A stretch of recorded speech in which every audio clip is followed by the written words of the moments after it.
There is a small grocery shop near my apartment in Istanbul. It is not beautiful or historically important. No visitor would stop to photograph it. The awning is worn. Plastic crates are stacked unevenly near the entrance, and in winter, cold air enters whenever the door opens. Still, I think about this shop more often than such an ordinary place might deserve. I have visited it often enough to recognize some regular customers. A father arrives shortly before dinner, sometimes with a child's school bag hanging from one shoulder. An older woman buys bread and yogurt. Two teenagers linger near the drinks refrigerator, talking quietly and sometimes leaving without buying anything. There was also a man I used to see every Tuesday. Then one week, he was no longer there. I do not know most of these people, and they do not know me. We are not friends, and it would be too sentimental to call us a community. But after enough repeated encounters, something begins to change. Faces become familiar. Small habits become visible. You notice who is usually in a hurry, who speaks with the shopkeeper, and who has not appeared for several weeks. This recognition lies somewhere between friendship and anonymity. Modern life, however, is increasingly designed to remove the practical need for such encounters. Groceries can be delivered to our doors. Meals arrive through an app. Payments are completed without conversation. Many people can now work, shop, eat, and entertain themselves without leaving home. Much of this convenience is helpful. There is nothing morally valuable about standing in an unnecessary line or carrying heavy bags up several flights of stairs. Some inconveniences are simply exhausting, and we should be grateful when technology removes them.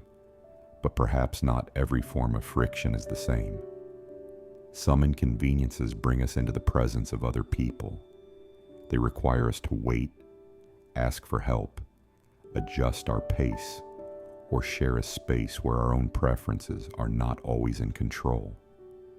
When every interruption is treated as a problem to be solved, we may lose more than wasted time. We may lose the ordinary settings in which strangers slowly become recognizable. A school gate, a library desk, a bus stop, an apartment entrance, a bakery, a parish hall after Mass. These places do not create instant friendship. They do not solve loneliness or erase political and cultural differences. Their contribution is smaller. They allow other people to remain real. At a bus stop, you may recognize the woman who carries bread home every afternoon. At the building entrance, you may hold the door for a neighbor carrying groceries.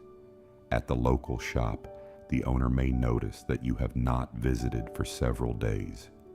No dramatic act of kindness takes place, but a shared world becomes more visible.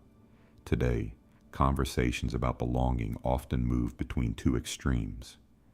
The first is complete independence, a life in which every need is met smoothly, privately, and without obligation. The second is an intense idea of community that demands emotional closeness, shared identity, and deep involvement. Many people want neither. They do not want to live entirely alone, but they also do not want every social encounter to become emotionally demanding.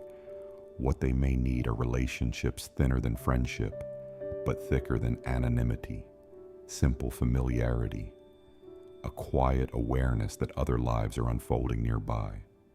Living together has always required patience. Other people are sometimes slow, distracted, repetitive, or inconvenient. So are we. Common life depends partly on our willingness to carry these minor burdens without treating every delay as an offense. Patience is not learned in theory. It is learned when someone ahead of us takes too long at the counter, when a neighbor needs help with a heavy door, when an elderly passenger takes more time to board the bus. These moments may seem insignificant, yet they teach us that the world is not organized entirely around our own speed and preferences.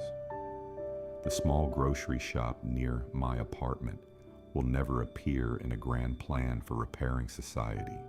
It is too ordinary. The crates remain badly arranged. The door still lets in cold air. But when I return, the people inside are no longer merely background figures. Their presence has acquired a shape, and sometimes their absence does too. Perhaps convenience is not the highest social good. Perhaps some small inconveniences are part of living in reality among people we did not choose, but whose lives quietly touch our own. Thank you for watching Everyday Courtesies. Here, we reflect on the small gestures, ordinary places, and repeated encounters that help us remain visible to one another. Please subscribe to the channel, like this video, and turn on notifications so you do not miss the next reflection. Until next time, may we notice the people whose presence helps hold our shared world together.